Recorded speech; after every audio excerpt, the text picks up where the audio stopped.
আসসালামু আলাইকুম বন্ধুরা, কেমন আছেন আপনারা? আশা করি সবাই ভালো আছেন। আলহামদুলিল্লাহ আমি ভালো আছি। আবার একটি নতুন ভিডিও নিয়ে আপনাদের সঙ্গে চলে এসেছি মিজানুর রহমান আজারির ওয়াজ। আপনারা যারা যারা মিজানুর রহমান আজারির ওয়াজ শুনতে ভালোবাসেন তারা ফুল ভিডিওটি দেখতে থাকেন, আশা করি ভালো লাগবে। ভুল করে ফেলছেন, আরে ভুল তো সবাই করে, পাপ হইছে, আরে পাপ তো সবার আছে, আপনারা সবাই পাপী। নফল নামাজে, তাহাজ্জুদের নামাজে, সুন্নত নামাজে সিজদার যে তাসবিহ সুবহানা রাব্বিয়াল আ'লা তিনবার পড়ার পরে আমার ভাইরা, মহিলা প্যান্ডেলে আমার যে মায়েরা বোনেরা আছে, আজকে থেকে পড়বেন, সিজদায় পড়বেন নাকি হুজুর নামাজে তো পড়ি না, হ্যাঁ এরকম পড়বেন তো ইনশাআল্লাহ। বনি ইসরাইলের এক লোক 500 বছর আল্লাহর ইবাদত করেছে। কয় বছর?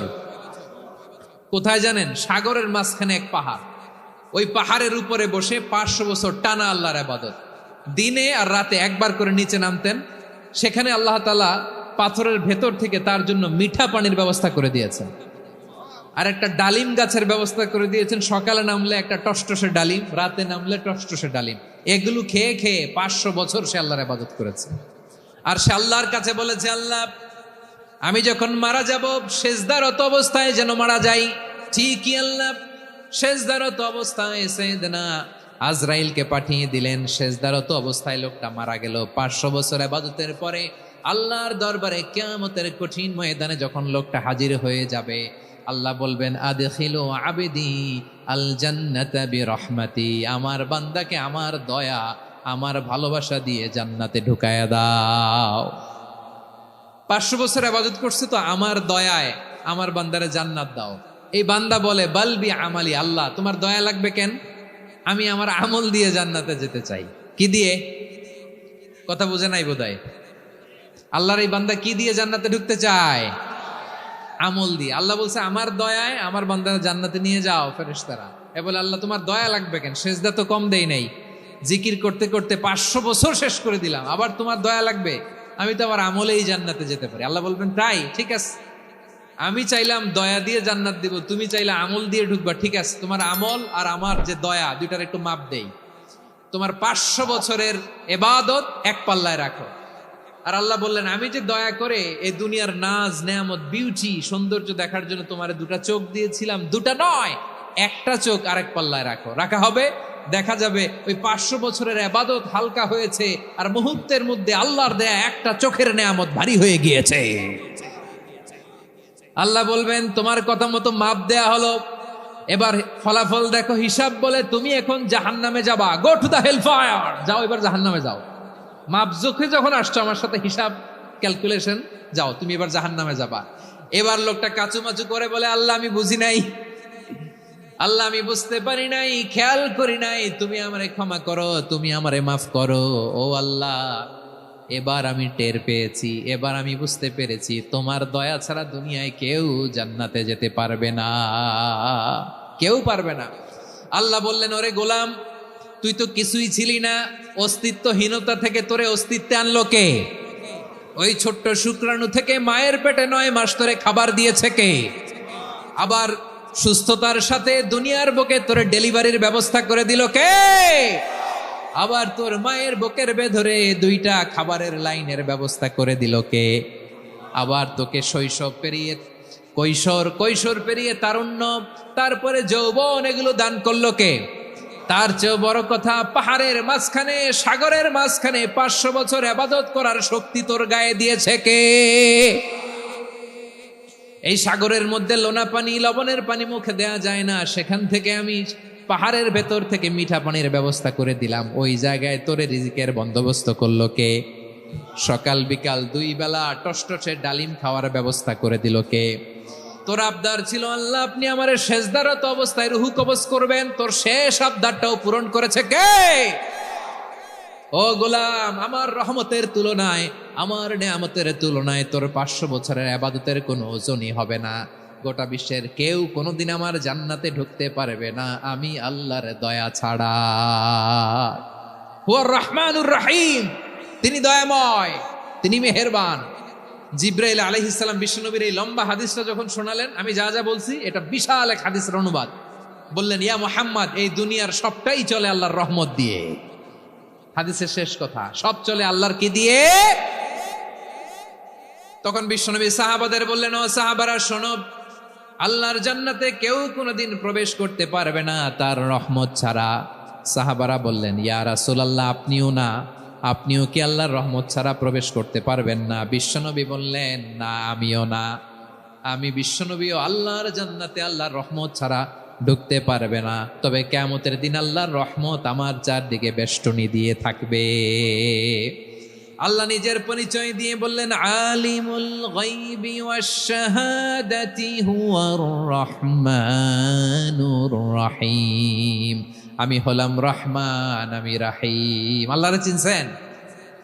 ও বারোখালীর ভাইয়েরা, আপনার রবকে চিনতে পারতেছেন? তিনি দয়ার সাগর, তিনি মায়ার সাগর। তার দয়ার সাগর যে কত বড় আপনার কল্পনাতেও নাই। এজন্য আপনার পাপ যত বড় হোক, অন্যায় যত বড় হোক, অপরাধ যত বড় হোক, আপনার জুলুম যত বড় হোক, আল্লাহর রহমান নামের দরিয়া তার চাইতেও বড়। আল্লাহ বললেন, খুলিয়া ইবাদিয়াল্লাযীনা আসরাফু আলা আনফুসিহিম লা তাকনাতু মির রাহমাতিল্লাহ ইন্নাল্লাহা ইয়াগফিরুয যুনুবা জামিআ ইন্নাহু হুয়াল গফুরুর রহিম। ও আমার গুনাহগার বান্দারা শোনো, জুলুম করেছো, ভুল করেছো, অন্যায় করেছো, আল্লাহর রহমত থেকে নিরাশ হয়ো না। আমরা বিশ্বাসীরা কশিনকালে আল্লাহর রহমত থেকে নিরাশ হব না। ঠিক কিনা বলেন? আল্লাহর রহমত থেকে নিরাশ হবেন? ভুল করে ফেলছেন, আরে ভুল তো সবাই করে। পাপ হয়েছে, আরে পাপ তো সবার আছে। আমরা সবাই পাপী, সবাই পাপী। যত পাপ হোক, ভুল হোক, অন্যায় হোক, অনুতপ্ত হয়ে তওবা করে, ওযু করে, জায়নামাজটা বিছিয়ে সেজদা দিয়ে চোখের পানি ছাড়েন। চোখের বেয়ে পড়া পানি আল্লাহর কাছে যে কত প্রিয়। অনুতপ্ত বান্দার চোখের পানির ফোঁটা তার চোখ বেয়ে, নাকের ডগা বেয়ে জমিনে ড্রপ করার আগেই আল্লাহর ওই বান্দার সব গুনাহ মাফ করে দেয়। আল্লাহ বললেন, আমি রহমানুর রহিম, আমি দয়াময়, আমি মেহেরবান। এরপর আল্লাহ বললেন, হুয়াল্লাহুল্লাযী লা ইলাহা ইল্লা হুয়াল মালিকুল কুদ্দুসুস সালামুল মুমিন।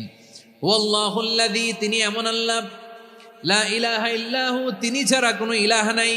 আল মালিক, তিনি হলেন আল মালিক। আল্লাহ বলছেন, আমি হচ্ছি আল মালিক। আমি কি?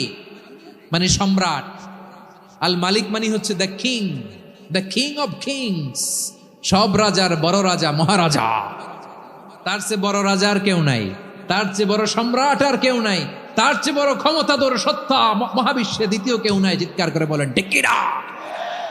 তিনি আল মালিক। আল মালিক মানে ক্ষমতাধর, ক্ষমতার মালিক, রাজা ধীরাজ বাদশাহ। তার ক্ষমতা আর আমাদের ক্ষমতা একরকম নাকি? আবার আমার নবী বিশ্বনবী যখন সিজদায় লুটিয়ে পড়তেন, আম্মা জানা এসে বলেন, আমরা তো সিজদার মধ্যে সুবহানা রাব্বিয়াল আলা বলেই শেষ, কিন্তু বিশ্বনবী তাহাজ্জুদের নামাজে, নফল নামাজে, সুন্নত নামাজে 3 বার সুবহানা রাব্বিয়াল আলা তাসবিহ পড়ার পরে তিনি পড়তেন, সুবহুন কুদ্দুসুন রাব্বুল মালাইকাতি ওয়ার রূহ। সুবহ কুদ্দুস রব্বুল মালাইকাতি ওয়ার রূহ। সিজদায় লুটিয়ে পড়ে বিশ্বনবী এই দোয়াটা পড়তেন।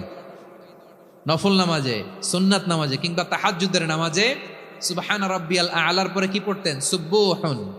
আওয়াজ করে বলেন, সুবহুন কুদ্দুসুন রব্বুল মালাইকাতি ওয়ার রূহ। মানে আল্লাহ আপনি প্রশংসিত, আল্লাহ আপনি অতি পবিত্র, আপনি সব ফেরেশতা কুলের রব, ফেরেশতাদের সরদার জিব্রাইলের রব। সুবহানাল্লাহ। আজকে থেকে পড়বেন সিজদায়? হ্যাঁ, বারোখালীবাসী পড়বেন নাকি? হুজুর নামাজে তো পড়ি না। হ্যাঁ, এরকম নফল নামাজে, তাহাজ্জুদের নামাজে, সুন্নত নামাজে সিজদার যে তাসবিহ সুবহানা রাব্বিয়াল আ'লা 3 বার পড়ার পরে আমার ভাইরা, মহিলা প্যান্ডেলে আমার যে মায়েরা বোনেরা আছে, আজকে তো রেকর্ড হয়ে যাবে, কালকেই ভিডিও পেয়ে যাবেন। 3 বার সুবহানা রাব্বিয়াল আ'লা পড়ার পরে পড়বেন সুবহুন কুদ্দুসুন রব্বুল মালাইকাতি ওয়ার রূহ। পড়বেন তো ইনশাআল্লাহ? আল্লাহ বলেন না, আমি হলাম আল মালিক, আসল ক্ষমতার মালিক, the king of kings, the owner of ultimate power, the owner of ultimate authority, the owner of ultimate sovereignty, নিরঙ্কুশ একচ্ছত্র ক্ষমতার মালিক হচ্ছি আমি আল্লাহ। আল্লাহ তাআলা সূরা মুলকের শুরুতে বলছেন, তাবারাকাল্লাযী বিয়াদিহিল মুলকু ওয়া হুয়া আলা কুল্লি শাইইন কাদির। মহিমান্বিত সত্তা, যার হাতে ক্ষমতা, তিনি যা চান তাই করতে পারেন। আওয়াজ করে বলেন তো তিনি কে? আবার আল্লাহ বলেন, কুলিল্লাহুম্মা মালিকাল মুলকি তুতিল মুলকা মান তাশাউ ওয়া তানজিউল মুলকা মিম্মান তাশা ওয়া তুইজ্জু মান তাশাউ ওয়া তুযিল্লু মান তাশাউ বিয়াদিকাল খায়র ইন্নাকা আলা কুল্লি শাইইন কাদির। আল্লাহু আকবার। এ নবী, আপনি বলুন, আল্লাহুম্মা মালিকাল মুলক, আল্লাহ আপনি ক্ষমতার মালিক। তুতিল মুলকা মান তাশা, যাকে চান তারে ক্ষমতার চেয়ারে বসান। ওয়া তানজিউল মুলকা মিম্মান তাশা, যাকে চান তাকে ক্ষমতার চেয়ার থেকে ছুঁড়ে ফেলে দেন। তিনি কে? ক্ষমতার চেয়ারে বসায় কে? আবার মনে চাইলে আস্থা করে ছুঁড়ে নিক্ষেপ করেন। তিনি কে? আবার আল্লাহ বললেন, ওয়ালাম ইয়াকুল্লাহু শারীকুন ফিল মুলকি, আমার ক্ষমতায় কোনো শরিক নাই, কোনো জোট নাই, কোনো পার্টনার নাই, কোনো অংশীদার নাই। আবার আমি চলে গেলে আমার ক্ষমতার দাবিদারও কেউ নাই। আল্লাহু আকবার। এই দুনিয়াতে রাজা মারা গেলে পরের রাজা কে হয়? রাজার ছেলে রাজা, ঠিক কিনা বলেন? আল্লাহ চলে গেলে আরেকজন বসবে নাকি? এরকম না, তার ক্ষমতার সাথে দুনিয়ার ক্ষমতার কোনো মিলই নাই। এজন্য তিনি তার নাম দিয়েছেন আল মালিক। আল মালিক, the owner of power, the owner of ultimate power and sovereignty, the king of kings, সব রাজার বড় রাজা, মহারাজা আল মালিক, তিনি হচ্ছেন আল্লাহ। চিৎকার করে বলেন ঠিক কি না? তিনি আসল ক্ষমতার অধিকারী। দুনিয়াতে যে আমরা ক্ষমতা নিয়ে কামড়াকামড়ি করি, মারামারি করি, কিয়ামতের দিন আল্লাহ জিজ্ঞেস করবেন, কই তোদের ক্ষমতা আজকে বল। কিয়ামতের সময় সব মানুষগুলো যখন ইন্তেকাল করবে, সব জিনেরা যখন ইন্তেকাল করবে, সব ফেরেশতারা যখন ইন্তেকাল করবে, বাকি থাকবে মালাকুল মাউত। মালাকুল মাউত এসে বলবে, আল্লাহ আপনার কথা মতো সবাই শেষ, মানুষগুলো নাই, জিনগুলো নাই, আমার সতীর্থ ফেরেশতাগুলো নাই, মহাবিশ্বে আর কেউ নাই। আল্লাহ বলে, এখন কে আছে? মালাকুল মাউত বলবে, আল্লাহ তুমি আছো আর আমি। তুমি তো আল হাইয়্যু আল কাইয়্যুম, অবিনশ্বর, শাশ্বত, চিরঞ্জীব, কোনোদিন মরবা না। তুমি আছো আর তোমার গোলাম আমি আছি আজরাইল। মহাবিশ্বে কয়জন আছে মাত্র? জোরে বলেন। এক হচ্ছেন আর হচ্ছে মালাকুল মাউত। আল্লাহ তুমি আছো আমি আছি। আল্লাহ বলবে, ঠিক আছে, এবার তোমার মরণের পালা। মুত ইয়া মালাকাল মাউত, হে মৃত্যুর ফেরেশতা তুমি মরো। মালাকুল মাউত আল্লাহর আদেশ বাস্তবায়ন করতে যে বিকট একটা চিৎকার দিয়ে মৃত্যুবরণ করবে। ওই চিৎকার দুনিয়ার মানুষেরা, চিৎকারের আওয়াজ যদি দুনিয়ার মানুষেরা শুনতে পেত, দুনিয়ার মানুষের প্রত্যেকের কানের পর্দা ফেটে মুহূর্তের মধ্যে সব লাশ হয়ে জমিনে পড়ে রইত। ভয়ঙ্কর চিৎকার দিয়ে মালাকুল মাউত বিদায় নেবে, কেউ নাই। এবার বলেন তো, মহাবিশ্বে মহাশূন্য, কেউ নাই, উপরে নিচে সামনে পেছনে ডানে বায়ে কোন সত্তা, কোন জীবিত সত্তার আছে? একজন ছাড়া। তিনি কে?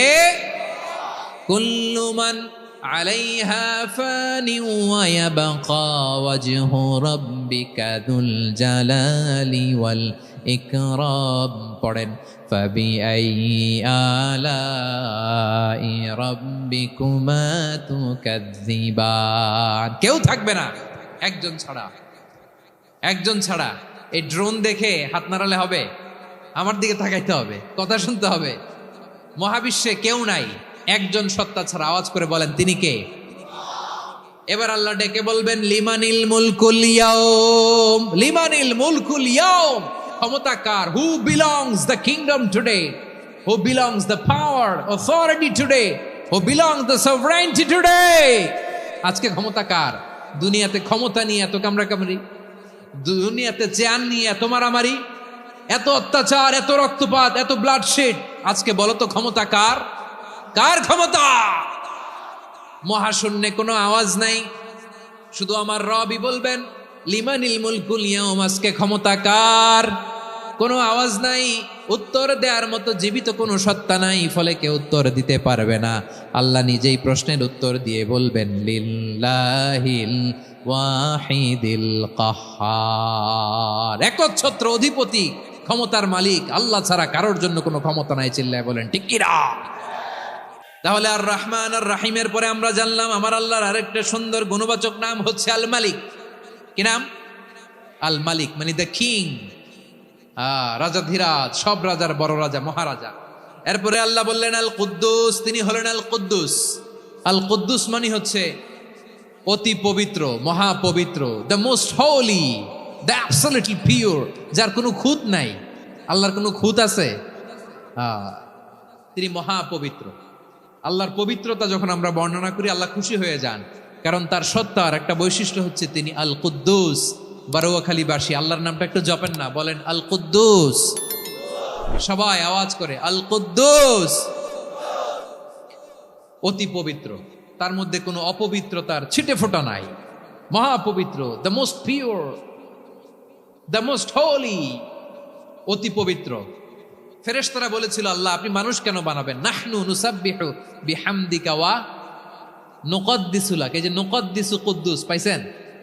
তারা বলেছিল আল্লাহ মানুষ কেন বানাবেন, মারামারি করবে, আমরাই তো ভালো, আমরাই আপনার মহিমা বর্ণনা করি, আমরাই আপনার পবিত্রতা বর্ণনা করি। নুকদ্দিসু লাক তার মানে আল কুদ্দুস। আবার বিশ্বনবী বলেন ইন্নাল্লাহা তাইয়্যিব লা ইয়াকবালু ইল্লা তাইয়্যিবা, আল্লাহ পবিত্র, পবিত্রতা ছাড়া তিনি কিছু গ্রহণ করেন না, অপবিত্র কোনো কিছু আল্লাহ গ্রহণ করে না।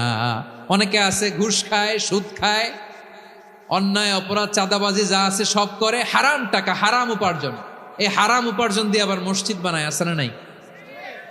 ইনকাম সবটাই হারাম, ওইটা দিয়ে আবার এতিমখানা বানায়, আছে না নাই? আছে। ওইটা আল্লাহ কবুল করবে না, কারণ আল্লাহ নিজে পবিত্র, পবিত্র না হলে কিছুই অ্যাকসেপ্ট করেন না। সুবহানাল্লাহ পড়েন। তাহলে বুঝলাম তিনি আল কুদ্দুস মানে অতি পবিত্র। এরপরে আল্লাহ বলেন আমি হচ্ছি আসসালাম। আওয়াজ করে বলেন আসসালাম। আসসালাম মানে হচ্ছে শান্তির আধার। সালাম মানে কি? শান্তির আধার, যার কাছ থেকে শান্তি আসে, দ্য সোর্স অফ পিস, তিনি শান্তির আধার। এজন্য আমরা একে অপরের সাথে দেখা হলে কি বলি? সালাম। কি বলি?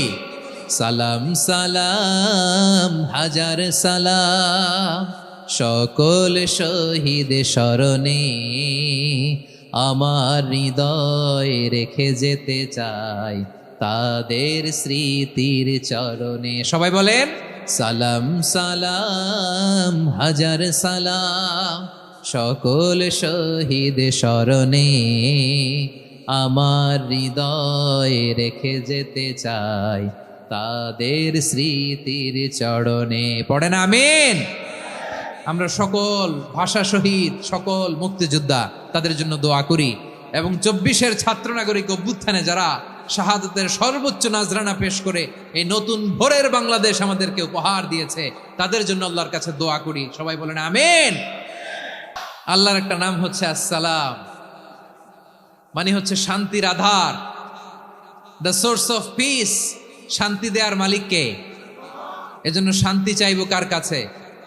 আল্লাহ তুমি আমার দেশটাকে শান্তিময় করো, বলেন আমিন। আল্লাহ তুমি আমাদের পরিবারের শান্তি নসিব করো, বলেন আমিন। আল্লাহ আমাদের জীবনটাকে তুমি শান্তিময় করো, পড়েন আমিন। ভিডিওটি ভালো লাগলে একটি লাইক, কমেন্ট ও শেয়ার করে পাশে থাকবেন বন্ধুরা। যারা যারা শেষ পর্যন্ত ভিডিওটি দেখেছেন তাদের জন্য অনেক অনেক ভালোবাসা থাকলো বন্ধুরা। আর নতুন নতুন ভিডিও পেতে চ্যানেলটিকে সাবস্ক্রাইব করে পাশে থাকবেন বন্ধুরা। ভালো থাকবেন, ধন্যবাদ।